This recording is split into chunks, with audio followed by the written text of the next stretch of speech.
There it is. There it is. It's another Friday. And you know what that means. It's me and Richard here again in your feeds.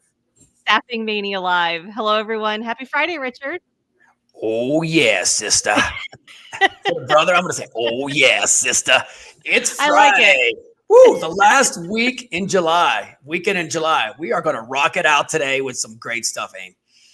I can't believe that July is almost over. I feel like it was Monday yesterday, and now today it's Friday. I don't know what's happened in between. But Summer here we flies are. by so quick, and I'm still working on my tan. Hell, it'll be time for winter time. Yeah.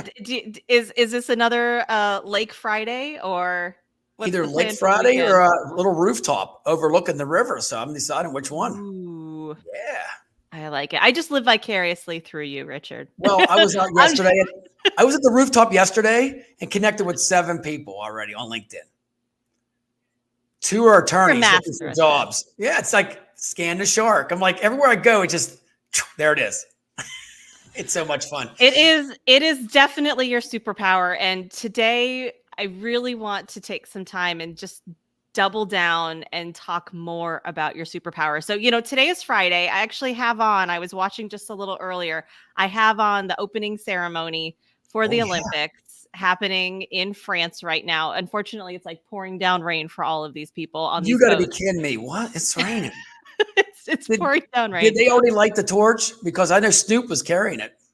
Oh yeah. They just showed Snoop a little bit ago. Oh, Snoop. He's like the unofficial mascot of the United States. I think, they have the Olympic mascot, which is always like this weird shape. You don't even know what it is, but I think Snoop is our unofficial. Snoop's the mascot for everything. Him and Martha Stewart teaming up together, that put him in the next level.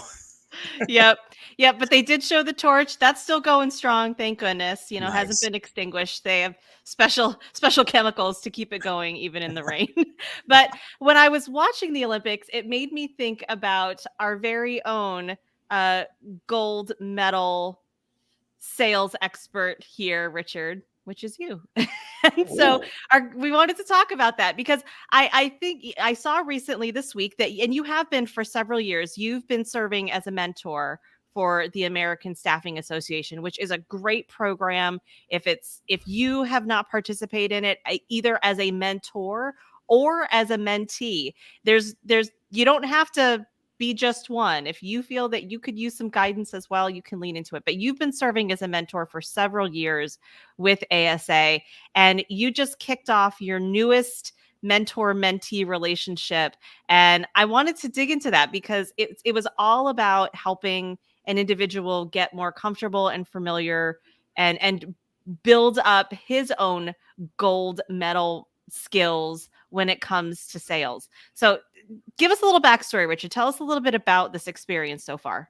First off, I'm the people's champion. That's what it's all about, right? Winning over the people. Gold medal mentor. Yeah. And it's kind of funny because today I had another call. They threw another one at me from India. She's part of the American Staffing Association and she's doing marketing branding. She requested me. So I'm going to be going overseas to bring the offshore recruiting and the marketing here in the States. So we had a great call today. So I got the double dose this year. You're a man in demand. Woo! All right. So Evan here from York, PA. I mean, he's awesome. Office Force is where he works at. And he's been doing this for 5 years, Amy. So here's the backdrop on this. We had a call yesterday, and I can spill everything out there because there's nothing private about this. But, at the end of the day, he was stagnant on his sales, as everybody is in our industry. You see it everywhere you go. Everybody lives on LinkedIn, and that's all they live on, and that's why they're losing out. I keep telling them over and over again, if they listen to the gospel of the shark here, I know it because I don't study anything from staffing. I study all the other big brands that are rocking it out. And then I bring that twist into the staffing industry. So long story short, he was there making 1 million phone calls a day. Nobody answering the phone. Emails over and over again, going out. And I'm like, are you capturing the audience that way just with a plain email? And I was like, are you putting a link in there? Are you doing videos? Are you doing a picture of something? Right now, the Olympics is on. If I can give any tips right now for the next 2 weeks, all your content should provide the Olympics, gold medals, bronze, silver. Make it fun. Ride the coattails, hashtag that stuff. You know how much exposure you're going to get with the Olympics, riding the coattails of NBC and everybody else. And he was like, oh, this is awesome. He said, I'm just sending an email that says, we're a great staffing firm. We can find you people. I'm like, that's old school. That doesn't work. And he said, it doesn't. So out of 100 emails, 2 responses. That's it. Yeah. In 30 clicks. So he's been struggling with sales, and that's something that we've been hearing a lot. Most people are not getting to stand up on the podium and be a winner when it comes to sales right now. A lot of I'm going to try my best today to pull out as many of these comparatives as I can. but many of them have been struggling to try to stand out, to try to cross the finish line, and to stand on that podium of success when it comes to sales. And so Evan came to you, and you started a little bit by just talking about a little bit of a baseline plan. We look at the traditional things, the things that everybody else is doing, the spray and pray, right? Which is what tends to happen. And trying to be a little bit more creative. We've definitely talked a lot about that since we kicked off our StaffingMania series here. But you said you first started by helping him just devise a strategy plan. Can you talk a little bit about that plan without giving away any secret sauce? No, nothing at all. I give away everything. I don't care. Most people won't implement it anyway. But the winning sales process is there's 7 things that go into this, Amy. And I'm gonna go through them, and then we can go maybe a little bit detail if we have time. You attract, you engage, you qualify, you nurture, you convert, you retain, analyze, and optimize. If you do that process right there and do it great, the rest is history. They're going to be with you. You see that. There's not one on there just blasting stuff out there. Everything comes back about the whole circle, the beginning to the end. Yeah.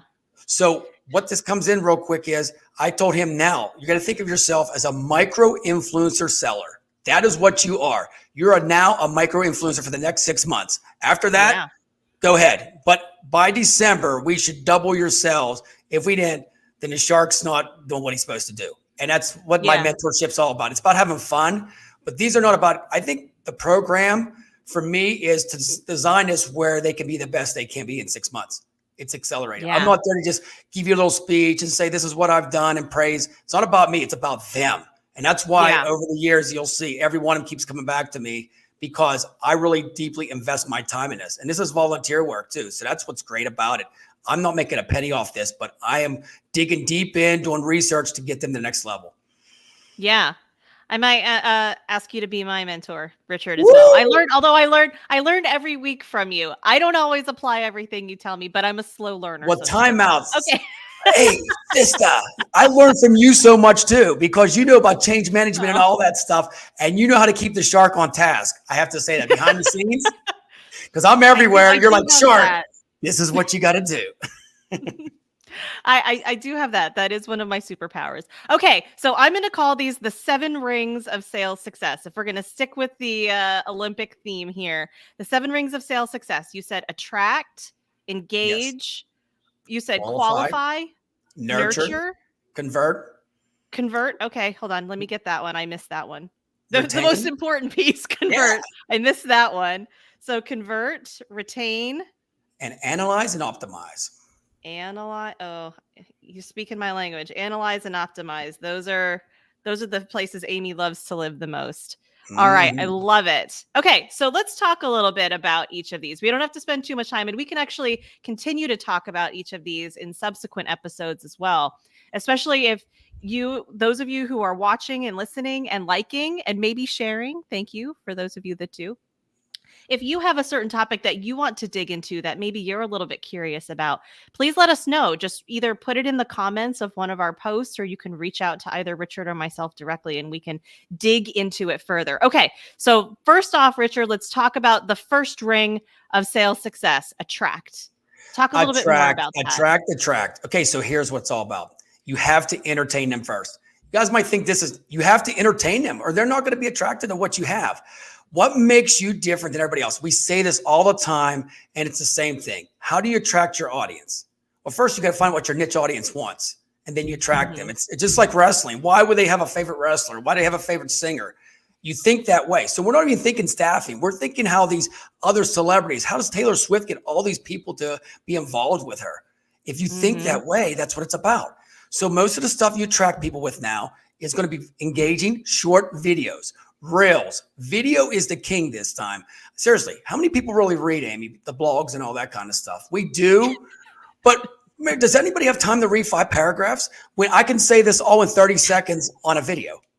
Mm-hmm. With my voice, with my eyes, with me laughing, with maybe flexing or whatever. And then they're going to relate to that and say, first thing, I want to go to the gym. Maybe I'll reach out to him for the gym advice and also find me a job. There's different avenues. Gym and a job. Yes. Like a job. But that's where the attract part comes by, and I think that I can tell everybody out there that LinkedIn is great, but there's other avenues. You got to use all the platforms. And I seen somebody put an ad out there and said, well, Instagram's just for, I got 2 clients off Instagram last week. So so everybody's on every platform. Every platform has a purpose. And that's why I say you should get like one of them platforms where you can just push the stuff out, hit a button, and it goes out at 7:00, which we can talk about that sometime. But this is where it comes into. I told him, so when you do an email, Amy, you have to put a picture in there or a link. I like to just put a picture of video with your name. Hey, I'm Evan. Hey, what's up? I'm up here in York dumbbells. That's where York dumbbells. I'm flexing. I can flex your workforce. There it is. Stuff like that. I can pump up your workforce. People is going to look at that, be curious, and call you. That's going to make you different than other staffing firms just throwing the same shit out every time. Yeah. Well, you think about it, even in this wrestling analogy, right? This ring that we meet in every week. If everybody was wearing the exact same outfit and was saying the exact same things and doing the exact same moves, wrestling would not be what it is today. It's the differentiation. It's the characters. It's how they're standing out. It's how they're differentiating their message. And their message is both what they're saying, what they're wearing, right? All of those are different parts of their message and their brand. So I think that's key. You're right. You need to entertain first and foremost, but find out what they want. I think that's also really important. Exactly.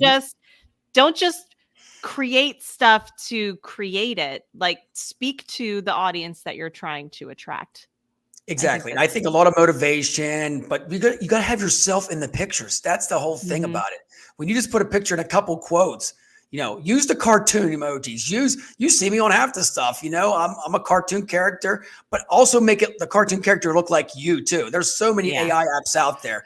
I mean, you got to keep that face going over and over and over again, because you're the brand. Like I told him, you're the brand of your company because you're selling, right? So something I got to say real quick here. American Eagle has a new brand, and I love this. So in the fall, it says live your life. They're trying to rebrand it for Gen Zs. Live your life. You like that? Yeah. So my whole thing is for anybody staffing and sales, live your brand. There it is. Live your brand. Don't turn your brand off on the weekends. I've seen so many people say, well, I only work Monday through Friday. Your brand should be on 24/7. Then you never really work. Yeah. All right. That's excellent. I know we could probably talk for hours about this. And you have so much gold, but we'll continue to unpack it over the next few weeks. And then hopefully in something that maybe a staffing summit that we have coming up soon. So we're not gonna unveil it all today, but just know that we'll be able to extract much more of Richard's goodness and his knowledge in something a little bit more structured and in a summit down the road. Karen. Yep. Live your brand. Yeah, Karen, spot on. Absolutely. Okay. So love it. Thanks, Karen. Okay, so we talked about attract, and then engage is just a natural part of that, right? What you were saying. Well, engage is you got to speak to their needs and their interest. That's their needs and interest. So, everybody says their wants, but the interest too. They got to be interested in what you have. And that is so true. And so if you're light industrial, what do they want? They want jobs, but they want interest too. So I think we all have to be interested in them. And besides just getting them a job, be interested in what they like motorcycles. I love motorcycles. Did anybody think I ever rode a hog before? Hell yeah. I had a couple of them. I don't have one now. I was at a bike rally a couple of weeks ago. You've seen it with the do-rag on. People was like, I didn't know you're a biker. You'd never clue. Well, I am a little bit, and I'm going to get back into it. So there it is. Resonate to your community, but also show interest. Yeah. Yeah. Okay. And then qualify. What are there certain things that you do when you qualify, when you're trying to determine, are we a right fit for each other? Well, I think the thing about qualifying them is, you have to browse and you have to really think if they're going to be a fit or not. That's the thing to qualify them. Not everybody can qualify.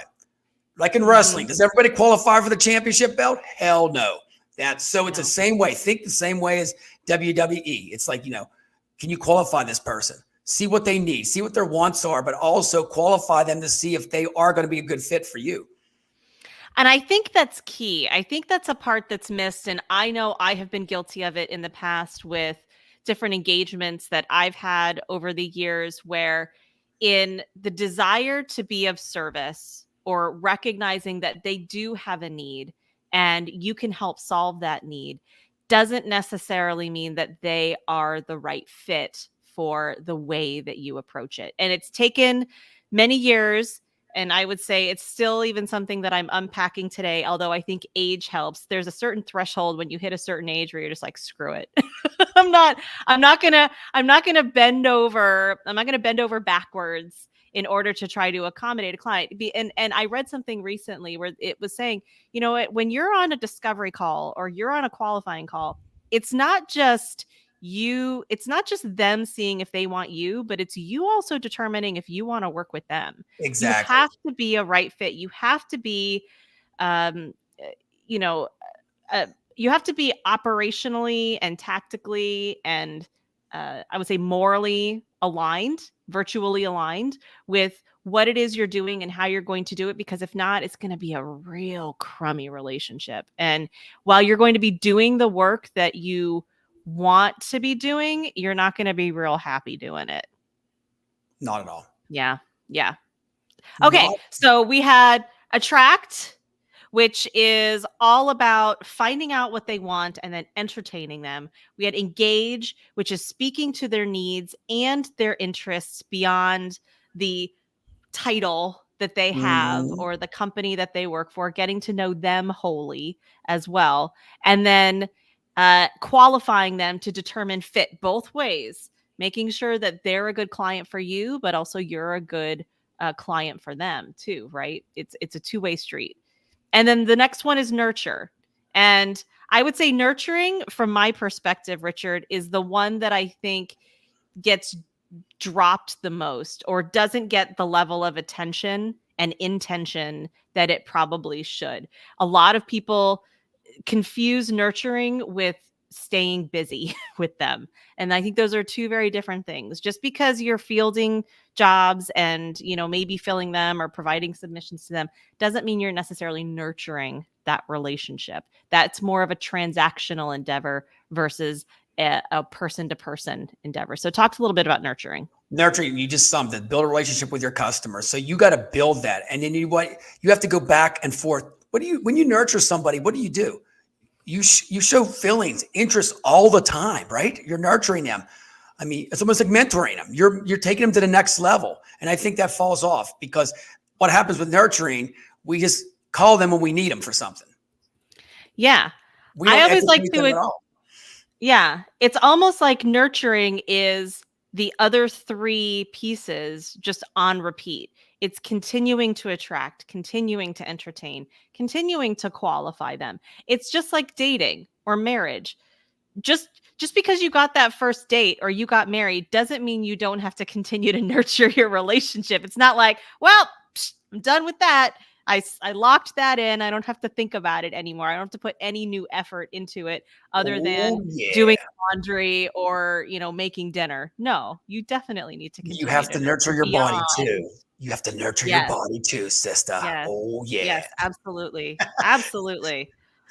So I love it. So it's basically attract, engage, qualify, and care on repeat, which is all it is. It's not just doing the work of the relationship, of the engagement. It's actually continuing to nurture the relationship from person to person. I love it. Okay. So attract, engage, qualify, nurture, convert. Convert. You got to love this one. It's a clear call to action, Yeah.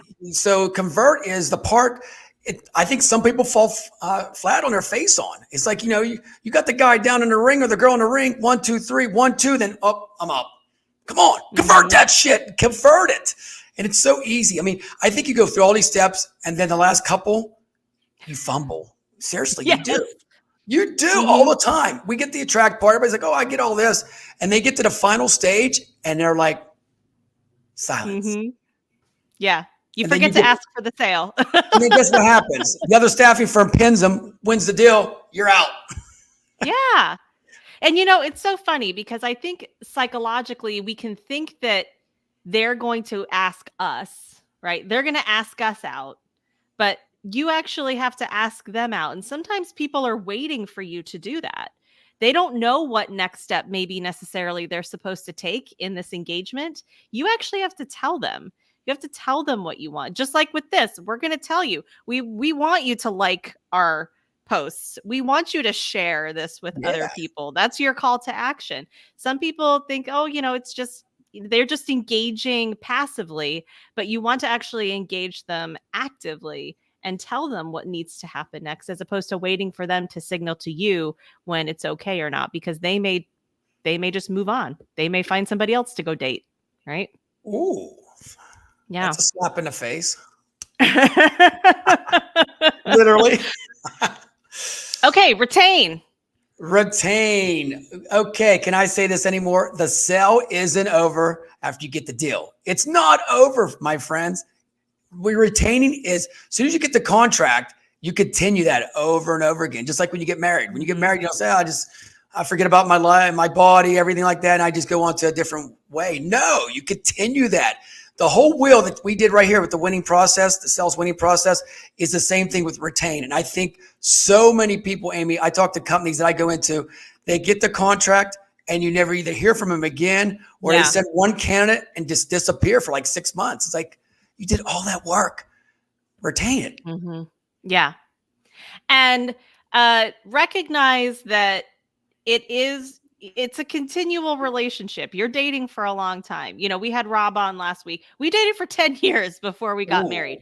There was a lot of nurturing before we converted. And even after that, the retain effort continues to happen. We have to continue to challenge ourselves because we can get in comfortable modes, but we have to continually make sure that we are going out on dates or doing things out of the house. Now that we both work from home, you can get in routine, and routine can lead to a relationship that goes stale or that isn't as exciting. And when something a little bit more exciting comes along, maybe a new staffing firm starts hitting them up, then they might be more inclined to lean into them because they're giving them the attention and the care that you maybe neglected a little bit. Keep that Olympic flame going all year long. Good one. Good pull. Good pull. All right. I got to think of some more Olympic things. Yeah. Okay. All right. So we have the retain and then the analyze. Talk a little bit about the analyze. What kind of analysis are you doing? Here's what happens. When it comes to sales, when you analyze, everything doesn't go as planned. We know that. So what's working and what's not? That's what the analyze part comes in. Every month or every 2 weeks, you should be checking and seeing, why aren't we getting enough candidates? What's happening? Why is people falling off? Why is the production not as powerful as it is? And that's where it comes in, so you could tweak stuff. And I think a lot of people don't do this. They don't, once they get the people in there, they just let them go till they drop off like flies and then keep repeating their cycle. We keep hiring, especially in light industrial and logistics. Well, if you start analyzing this with the company, the clients, and coming up with a strategy, I think you're going to keep people there and retain them. Yeah. Yeah, absolutely. And I would say, I know historically in the different roles that I've filled from a technology side of things, while organizations often love their reports. We talked about KPIs and OKRs a few weeks ago. They love their reports. Those reports kind of just die at creation. It's more performative reporting to say that you are running these numbers, but very few organizations I have found, and you can challenge me otherwise and tell me if you're doing things differently, people out there in our world, but very rarely are they doing any type of even quarterly business reviews with their clients.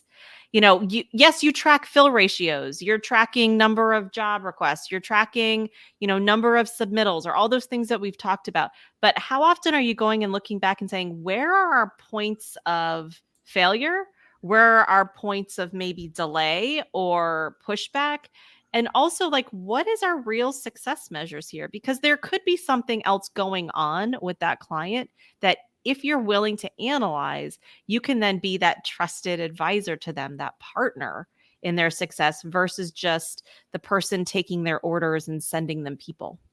Exactly. So you see this, what we did here, the winning sales process, this whole, I mean, we can go more in detail. This, what I came up with, a little spice from the internet, you know what? 38 deals in 18 months. I keep saying this over and over again. If I can close 38 deals for a company in 18 months using this process and not even doing this full time, doing everything else, just doing this like whenever I get free time as a consultant, people should do 60 companies a year easy with this, but they don't, because guess what? They just want to throw stuff against the wall. All these 100, I'm just going to email a million companies and hope one gets back to me. That it's, that post and pray is still there. And if we can convert them, I always tell salespeople out there, all these consultants and stuff, let's hear the results. And when you go and you speak at all these events, I want numbers, because I'll throw my numbers against any of you. Let's wrestle. Let's do it. I mean, but that's where it comes back to, you can give them all this stuff, but if they don't implement this or they don't apply this in the ring, dude, they're never going to be the people's champion. Yeah, absolutely. Okay. All right. So this was the plan that you set with Evan. It was Evan, right? Yes, we are working on this now. We only had the first meeting. So this is what we're going to be working on until December. So deep dive. Actually, a lot of this is a preview of what we're going to be discussing next time we meet with him. So it's going to be awesome. Perfect. All right. So he can do a little bit of prep homework. So Evan, if you make sure you watch this and come prepared to talk with the Shark about it more. So this is the 7 keys, the 7 pillars of success here for you. I'm going to say the 7 rings because we're in the Olympics. So we're going to lean on that just for today, but I won't rebrand it for you. And so as far as your mentorship with him, so you're starting with this, what would you recommend for someone maybe who is like Evan, who is in a bit of a funk? We talked about these 7 pieces, these 7 elements right here. Where would you, what would be your recommendation? And maybe what did you send Evan with as a call to action? What was his homework to do in the time between now and when you meet again? His homework is to do some videos. We're going to do a couple videos together. Probably bring him on a podcast like ours right here. I want him to start doing podcasting.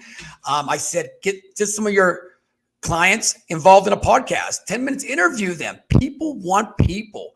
Just don't do this by yourself. When you have, I get more views when I interview somebody than I do just sitting by myself. You see me, Amy, I never pretty much do a video by myself. I always have peeps around me because peeps make me thrive. So that's one big thing, videos. I said, if you're going to put some still pictures out there and content, embed that in your email, but make little taglines and capture something. It could be the Olympics or something like that.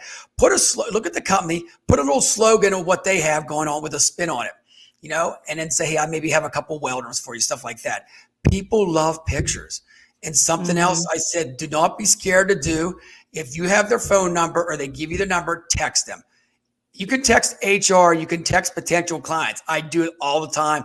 And they're like, yeah, you text me. How'd you get my number? I'm like, oh, the admin did, or the CEO gave it to me or something like that and said, reach out sometime. Okay, cool. I've never had really anybody on a text say blank you. So that texting part, you got to start doing that again. And I said, you're in sales, so don't do that mass text that, that everybody gets. Personalize that. All you need is 25 companies. And if you can close 12 of them in a year, that's only 50%. That's a rock star, seriously. And you keep adding to that cycle. So I keep telling them, once you close one, you keep adding. You always have 25 in your cycle. That's all you want, which most salespeople out there will say, no, you need 200. Doesn't work that way. You get too cluttered with 200. Just going to be honest with you. It doesn't work. Yeah. Well, because when you think about it, once you start creeping up to those type of numbers, some of these elements are going to start to they're going to deteriorate. You're going to lose sight of them. You're not going to be able to execute them to the level or quality that you want. And then that's when you start maybe leaning on some automation tools, which can help to some extent, but you definitely don't want to automate away the things that are really the methods that are connecting you with people individually, one-on-one, person-to-person, heart-to-heart, right? Exactly. And one of the biggest things I told him, QR code, LinkedIn QR code on the back of your phone. Get yourself a clear case, do it. I've been doing it for 5 years now. That's money in the bank. You don't have to worry about a card anytime. You just There it is. Scan it anywhere you go. I love it. So where does your QR code take them? LinkedIn. It takes them to LinkedIn. That's right perfect. to LinkedIn. They hit the buttons. They connect with me. And they start talking to me right then when I leave.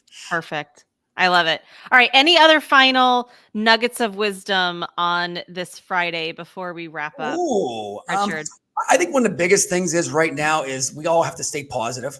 You know, everybody's in a little bit of that summer funk. I've seen it on all the social media platforms. You know, if I can say anything, use them all to the capacity that you can. I think one of the biggest things is right now we're kicking into the fall pretty soon. So the ramp up's always 24/7, but right now, this is when you should be growing for that fourth quarter right now. I mean, planting that seed, you should already plant it a long time ago, but if you didn't, do it now. You know, we got an election coming up, but staffing firms are still interested. I mean, we need workers. We need a workforce. Yeah. So if I can tell anybody out there, do not give up. Try new methods. I think that's the biggest thing I can say before we wrap up. Try something new. Do not always use all the AI tools that staffing has. There's so many other ones that I use real quick. I'm going to throw hashtag generator. Incredible. I don't know if you've used that before or not. I'm just going to throw it out there. Yep. Type in all your stuff, put it in there, and it will give you the hashtags that you should use. Hashtag generator. And it's free. Good one. It's a free one. So yeah, that's definitely a little tip there. But yeah, just get out there on social. You know, I keep saying this all the time, Amy, but it's all about the social. If you're on the social platforms and in the community, get out there, do some handshakes, some hugs, take pictures of that stuff and put it out there. Even if you didn't get them a job, say, hey, you mind if I just post you out there and we're networking and we're doing the Shark Shake? I'm telling you, this stuff works. And that's all I got to say for the people's champion. I love you, sister. I love it. Thank you, Richard. And thank you to everyone who watched again. If you have any questions or any suggestions of topics that you want to pick mine or Richard's brain on, or collectively, we'll see what we can come up with. Also, if you have any feedback on what you're doing to be the client's champion in sales for your business, your industry, please let us know. And also maybe ways that you are engaging and attracting and qualifying and all of those other elements. What are you doing? Let us know. And we would love to expand on that, because I think, again, rising tides lift all ships, I always like to say, and there is plenty of opportunities out there where we can look at each other as collaborators and conspirators of success versus competition. So I always, this is not a war on talent. This is not a war on clients. This is actually, this is the Olympics of staffing right here, where we are all coming together and we are, lifting up all of us to be successful and celebrating one another. Well said. Yeah. I got to say, oh yeah, everybody have a good weekend. Oh yeah. Woo!